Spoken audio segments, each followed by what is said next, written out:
हरे कृष्णा। मैं हूं दुर्गेश कृष्णदास और आज आप सभी के साथ में मैं हमारे जो प्रभु जी मेरे जो पर्सनली मुझे गाइड करते हैं मेंटर हैं वशिष्ठ प्रभु जी। आपका बहुत बहुत स्वागत है हरे कृष्णा डिवोशन ग्रुप। हरे कृष्णा। और आप लोग हमेशा मुझसे पूछते थे कि प्रभु जी आपके मेंटर कौन है, हम इससे मिलना चाहते हैं। बीच में हुआ भी था कि क्लास लेने वाले थे पर कुछ वजह से हो नहीं पाया। तो आज एक छोटा सा वीडियो आपको ये बताने वाला है कि कैसे एक साधारण व्यक्ति भक्त बन जाता है, ब्रह्मचारी या सन्यासी बन जाता है। आप लोगों के मन में प्रश्न आते रहते हैं कि प्रभु जी हम ब्रह्मचारी बनना चाहते हैं, हम सन्यासी बनना चाहते हैं, क्या करना होगा क्या नहीं करना होगा। और कुछ माताजी लोग भी कहती है कि प्रभु जी हमें सन्यासी बनना है तो कैसे बनना है। तो माताजी लोग सन्यासी बन सकते हैं कि नहीं बन सकते हैं वो भी प्रभु जी बताएंगे।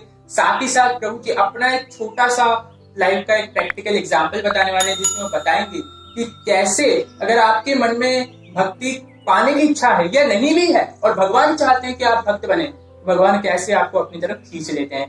तो प्रभु जी आपसे पहला तो बहुत बहुत स्वागत। और दूसरी आपसे एक रिक्वेस्ट है कि हमारे जो दर्शक यहाँ देख रहे हैं हरे कृष्णा डिवोशन को, उनको इतना शॉर्ट में और इतना अच्छे से समझाइएगा कि उनके दिमाग में अगर ये चीज चल रही है कि हम तो घर बार छोड़ के निकल जाते हैं ब्रह्मचारी बनने और वो कुछ नियमों का पालन भी नहीं कर रहे, तो उस चीज को कैसे अवॉइड करें। तो शुरुआत करते हैं हमारे आज के वीडियो की। तो प्रभु जी आपसे पहला एक प्रश्न है हमारे स्टूडेंट्स की तरफ से, हमारे दर्शकों की तरफ से, कि अक्सर लोग सोचते हैं कि हम यंगस्टर्स अक्सर लोग सोचते रहते हैं कि हमें ब्रह्मचारी बन जाना चाहिए क्योंकि हम भक्ति में आ गए हैं। तो हमको थोड़ा सा ऐसा लग रहा है कि मोह माया हमारे काम की नहीं है, हम लोगों को पार्टी करना पसंद नहीं, पैसे सिखाना पसंद नहीं है, घर वाले अलग ही चलते हैं हम अलग चलते हैं, तो इससे अच्छा तो हम भक्तों के साथ रहे, ब्रह्मचारी बन जाए, सन्यासी बन जाए। तो क्या एकदम ऐसा विचार आना उचित है? क्या इसके पीछे एक प्रोसेस होती है ब्रह्मचारी बनने की, सन्यासी बनने की? क्या इसके पीछे भगवान की भी कोई इच्छा होती है कि हम खुद ही डिसीजन ले सकते हैं? तो मुझे आप थोड़ा सा विस्तार में समझा सकते। धन्यवाद दुर्गेश प्रभु। और दुर्गेश प्रभु और इस चैनल में जितने सारे फॉलोअर दुर्गेश प्रभु को फॉलो करते हैं उन सबको भी मैं तहे दिल से धन्यवाद देना चाहता हूँ कि आप लोगों ने इस आध्यात्मिक अलग अलग जो समस्या है, दुविधा है, इन सारे चीज़ों को आप लोग विस्तार से सुनना चाहते हैं। तो इनके 3-4 प्रश्न है इसमें, तो एक एक करके हम इसको शुरू करते हैं। तो प्रभु जी ने जैसे एक उल्लेख किया है कि ब्रह्मचारी बनना है, गृहस्थ बनना है, सन्यासी बनना है और वानप्रस्थी बनना है, जो भी बनना है, तो ये हमारा जो वर्णाश्रम व्यवस्था है उसी के अंतर्गत है। या आपके जो विचार है कि कुछ बनना है तो ये गलत नहीं है, बिल्कुल सही है, कुछ तो बनना ही चाहिए। और अगर हम कुछ बनना नहीं चाहेंगे तो इसका अर्थ है कि हम वर्ण व्यवस्था या आश्रम व्यवस्था के बाहर चले जाएंगे। भगवान गीता में कहते हैं, भगवत गीता 4th अध्याय श्लोक नंबर 13 में, चातुर्वर्णाद मया सृष्टम गुण कर्म विभागस्य। 4 वर्ण तथा 4 आश्रम ये भगवान गुण और कर्म के अनुसार उन्होंने विभाजन किया है। लेकिन इसके पीछे जो काम करते हैं, जैसे दुर्गेश प्रभु ने बताया कि ये क्या हमारी इच्छा के अनुसार हर चीज हो जाते हैं? बिल्कुल नहीं। इसमें भगवान की इच्छा बहुत ज्यादा बलवान होता है। आप क्या बनना चाहते हैं ये बिल्कुल मायने नहीं रखता है, आप क्या कर रहे हैं और आपके कार्यों को देखते हुए भगवान आपको धीरे धीरे उसी प्रोसेस में ढाल देंगे। जैसे मान लीजिए मैं अगर बचपन से ही भगवत गीता, बचपन से ही महाभारत, रामायण, श्रीमद् भागवतम आदि ग्रंथ पढ़ने में रुचिशील है, बचपन से ही हम किसी भी भगवान के मंदिर में जाने में पसंद करते हैं, उपवास रखने में रुचिशील है, तो आगे जाके वही हमारे लिए संस्कार बन जाते हैं और हमारे माता पिता हम पर खुश हो जाते हैं। और इसको सतोगुण कहते हैं। सतोगुण के प्रभाव से भक्ति शुरुआत होती है। और इस प्रकार से आप बचपन से ही अगर दूसरे रजगुण वाले कार्य, तमोगुण वाले कार्यों को अगर आप धीरे धीरे अभ्यास करेंगे तो आगे जाके आप नास्तिक बनेंगे, आगे जाके आप कुतार्किक बनेंगे, तो वो आपके लिए दिक्कत होगा और उस स्थिति से फिर से आपको भक्ति में लाना बहुत मुश्किल हो जाता है। इसलिए ब्रह्मचारी लाइफ की शुरुआत करना है, लेकिन जरूरी नहीं कि हर किसी को हमेशा ब्रह्मचारी रहना है। वो एक आदर्श गृहस्थ भी बनेंगे, आदर्श वानप्रस्थी भी बनेंगे और आदर्श सन्यासी भी बनेंगे। तो मार्ग सब कुछ खुला है, सनातन धर्म सबके लिए खुला है, हर प्रकार से आपको मदद करने के लिए तैयार है। हमें शिक्षित इंजीनियर चाहिए, शिक्षित डॉक्टर चाहिए, छोला चाप डॉक्टर नहीं चाहिए, और ये ठेकेदार वाला इंजीनियर नहीं चाहिए। हमें अच्छा इंजीनियर चाहिए, अच्छा डॉक्टर चाहिए, अच्छा पुलिस वाला चाहिए यानी कानून के रक्षक, अच्छा बैरिस्टर चाहिए, वकील चाहिए। तो हमें ये भी सोचना चाहिए कि हमें अच्छा धर्म प्रचारक भी चाहिए, नहीं तो सनातन धर्म के प्रचार कौन करेगा?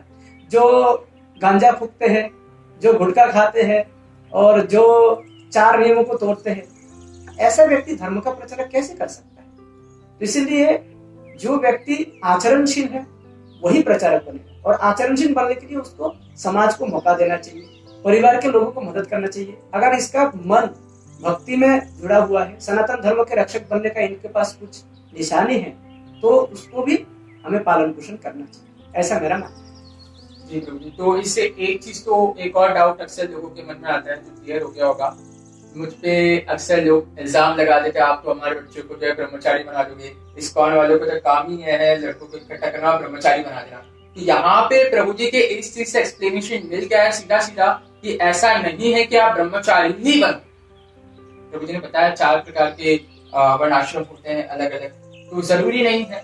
आप गृहस्थ रहकर भी भक्ति कर सकते हो, आप ब्रह्मचारी रहकर भी भक्ति कर सकते हो, आप सन्यासी रहकर भी भक्ति कर सकते हो, पर जरूरी ये है कि आपको धर्म प्रचारक जो होना है वो बहुत अच्छा होना है और बेहतर होना है। चलिए प्रभु जी, एक दूसरा प्रश्न आता है, एक माता जी का था। माता जी का प्रश्न ये था कि हम माता जी लोगों को सन्यासी के पढ़ने के लिए छूट क्यों नहीं दी गई है? मैं बहुत जगह जाती हूँ, इस्कॉन में मैंने पूछा, पर वहां पे मैंने कहीं नहीं देखा कि कोई माता जी सन्यासी है। तो इसके पीछे क्या रीजन है?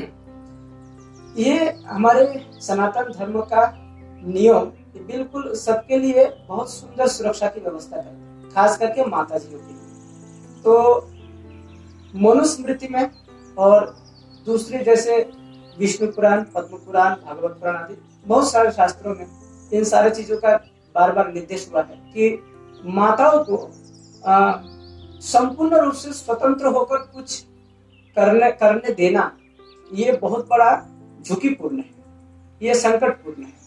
इसका कारण क्या है कि माता लोग अगर एकला रहे तो वो किसी ना किसी रूप में तामसिक तथा घोर तामसिक जो लंपट पुरुष है, कापुरुष है, जो कुकृत्य करने वाली, दुष्कृत्य करने वाली, ऐसे व्यक्तियों का शिकार बन सकते हैं। तो इसलिए माताओं को हमेशा अपने 3 अवस्था में किसी न किसी 3 पुरुष के अधीन में सुरक्षित रहना जरूरी है।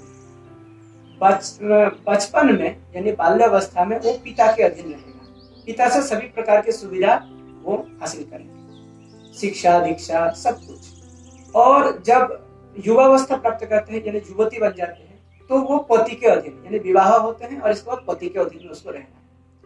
और इसके बाद जब वो वृद्धा हो जाते हैं तो उस समय उसको पुत्र या पुत्री के अधीन में अपना जिंदगी गुजारना चाहिए। इस प्रकार से माताओं को किसी न किसी के सुरक्षा कवच साथ में लेकर चलना जरूरी है। तो प्रभु जी, एक प्रश्न इसी प्रश्न से बन जाता है जो दर्शकों के मन में भी आ रहा होगा, खासकर की माता जी के मन में, कि मीराबाई जो थी वो तो बिल्कुल सन्यासी की तरह उन्होंने जीवन बताया, कृष्ण ने उनकी हर प्रकार से रक्षा करी, तो क्या कृष्ण अपने भक्तों की रक्षा नहीं करेंगे? क्या हम अगर माता जी लोग सन्यासी धारण करें तो हमें किसी पुरुष की क्या आवश्यकता है कि कृष्ण हमारे साथ हैं? ऐसा इन लोगों के मन में उठ रहा होगा प्रश्न, तो मैं आपसे हाँ, तो भगवान इस सृष्टि में कुछ ऐसे उदाहरण हमारे सामने रख देते हैं जो बिरला होता है। मतलब ये हमारे कहते कुटी में गुटी, नहीं गुटी में कुटी, जो भी है, मतलब बहुत रेयर है ना, इसको यूनिक पर्सन माना जाता है। ये परसेंटेज में नहीं होता है। मीराबाई बोलिए, तुकाराम बोलिए, ऐसे हमारे भारत में और भी जितने सारे साधु संत का नाम आते हैं, तो वो करोड़ों करोड़ों करोड़ों करोड़ में भी एक नहीं होता है, उसको यूनिक पर्सन माना जाता है। तो आप यूनिक अगर बनेंगे तो आपकी जीवन का जो शुरुआत होता है वो बचपन से पता चल जाएगा। मीराबाई की जो भक्ति का स्तर है, ऐसा नहीं कि वो धीरे धीरे करके इस प्रकार से नहीं, वो कुछ सुकृति तो पूर्व जीवन में से भी लेके आए। तो इसीलिए इस जीवन में वो कैसे क्या आगे बढ़े हैं, तो वो एक एग्जाम्पल बन गया है। लेकिन वो एग्जाम्पल ऐसा है कि जो आप नॉर्मली फॉलो नहीं कर सकते। मैं यूनिक नहीं हूँ, मैं परसेंटेज में पढ़ने वाला व्यक्ति हूँ, ऐसा सोचना पड़ेगा। यूनिक व्यक्ति तो बचपन से ही यूनिक होता है, उसके अंदर तेज दिमाग, वो श्रुतिधर होना और उसकी भक्ति, चाल चल, बातचीत, हर चीज, शुद्धता, ये हर चीज बिल्कुल अलग होता है। तो पता चलता है कि ये यूनिक पर्सन, मीरा भाई हमारे लिए यूनिक पर्सन है, लेकिन वो परसेंटेज में नहीं आता है, इसलिए उनको फॉलो करना हमारे लिए थोड़ा दिक्कत पड़ता है। लेकिन हम उनको बिल्कुल तहे दिल से सम्मान जरूर करेंगे, ये हमारे लिए विशेष है, ऐसा सोचना पड़ेगा। तो एक आखिरी प्रश्न मैं पूछना चाहूंगा प्रभु जी लोगों की तरफ से बहुत है कि अगर हमारे अंदर कुछ ना कुछ, सबके अंदर कुछ ना कुछ त्रुटियां होती हैं, कोई अत्यधिक क्रोधित होता है, कोई अत्यधिक मोहित होता है, कोई गाली गलौज ज्यादा करता है, कोई अत्यधिक कामी होता है जिसके अंदर वासना बहुत होती है। तो प्रश्न ये आता है कि हम भक्ति तो कर रहे हैं लेकिन हम साथ में कामी भी हैं, या हम साथ में बहुत क्रोधित भी हो जाते हैं, हम क्रोध में किसी को अपशब्द कह देते हैं लेकिन भक्ति कर रहे हैं, हमें कृष्ण का नाम बहुत लेते हैं, माला करते हैं, प्रसाद लेते हैं, प्यार लहसुन नहीं खाते, चाय कॉफी नहीं पीते, पर ये कुछ त्रुटियां हैं जो हमारे अंदर आ जाती है। तो ऐसी सिचुएशन में क्या भगवान हमें माफ करेंगे, क्या भगवान हमें स्वीकार करेंगे कि भगवान ऐसा तो नहीं सोचेंगे कि एक तरफ तो ये संभोग कर रहा है और एक तरफ मेरा नाम जप कर रहा है, मैं इसको अपनी मौका नहीं दूंगा। तो ऐसा कुछ होता है? ये एक उदाहरण के द्वारा मैं समझाना चाहूंगा। एक्चुअली भगवान की सृष्टि में हम लोग भगवान के द्वारा बनाया हुआ एक इंस्ट्रूमेंट जैसा है, जैसा साउंड सिस्टम। तो साउंड सिस्टम अपने आप ना तेजी से बजता है और ना धीमा करके बजता है। साउंड सिस्टम को कंट्रोल करने के लिए कोई एक व्यक्ति होता है, वो जिस प्रकार से रिमोट के जरिए में या अपने हाथ से जितना वॉल्यूम सेट करेगा, जितना रूखा आवाज या मीठा आवाज जैसे वो सेट करता है, उस हिसाब से ही वो मतलब आगे जाके उसको सुना देते हैं लोगों को। तो लोग कहते हैं कि नहीं आवाज बहुत अच्छा थी, आवाज बेकार था, इस प्रकार से हम उसका कभी आलोचना करते हैं तो कभी प्रशंसा करते हैं। लेकिन बात ये है कि हमारा भी स्थिति यही है कि हम लोग भगवान, ये जो शरीर है, ये शरीर भी एक प्रकार का वही साउंड सिस्टम के इंस्ट्रूमेंट जैसे ही है। अब इसमें कभी काम बढ़ जाता है, कभी क्रोध बढ़ जाता है, कभी लोभ बढ़ जाता है, तो ये भी एक्चुअली भगवान उसका कंट्रोलर है, क्योंकि भगवान का एक नाम है ऋषिकेश, और ऋषि का अर्थ होता है इंद्रिया, ये संस्कृत शब्द है। अब इंद्रियों के स्वामी है भगवान, और हम लोग उन सारे इंद्रियों के समन्वय में हम खुद चल रहे हैं। इसका अर्थ है कि हम भगवान के द्वारा बनाया हुआ एक मशीन। अब इसमें कौन सा चीज आगे बढ़ जाएगा, कौन सा चीज नीचे दबा रहेगा, ये भगवान खुद ही कंट्रोल करते हैं। लेकिन भगवान ऐसे क्यों करते हैं, इसका पीछे कारण है भगवान के प्रति हमारे समर्पण, शरणागति तथा निष्कपट भाव प्रदर्शन। हम अगर भगवान से जितना निष्कपटता मेंटेन करेंगे, भगवान हमारे साथ उतना ही अच्छा व्यवहार करेंगे। यानी काम, क्रोध, लोभ, ये आदि जो वृत्ति है, इनको भगवान मिनिमाइज करके रखेंगे। और हम भगवान से अगर कपटता दिखाएंगे तो भगवान को लगता है कि अरे यार ये तो मुझसे कपटता कर रहा है, मैं खुद इंद्रिया दिया और इसी इंद्रिया के आश्रय में वो खुद भोग की योजना बना रहे हैं और मुझसे ही झूठ बोल रहे हैं। तो भगवान को लगता है कि चलो इसके इंद्रियों को थोड़ा अनकंट्रोल कर देता हूँ, तो उसको समझ में आ जाएगा कि ये उसकी कंट्रोल में है ही नहीं। जैसा कभी कभी हमको खुद को लगता है कि मेरा इंद्रिया मेरा कंट्रोल में नहीं, खाने के मामले में और मामले में हमको लगता है कि मैं अपने नियंत्रण में नहीं। वास्तव में हम नियंत्रण में नहीं है, ये भगवान के नियंत्रण में चल रहा है। तो इसलिए ये चीज को जानना बहुत जरूरी है कि हमारे समस्त इंद्रियों के स्वामी भगवान है। अतः हमें भगवान से मत विनिमय करते समय, सेवा करते समय, भगवान के नाम जप करते समय कपटता छोड़ना है, हमें निष्कपट बनना है।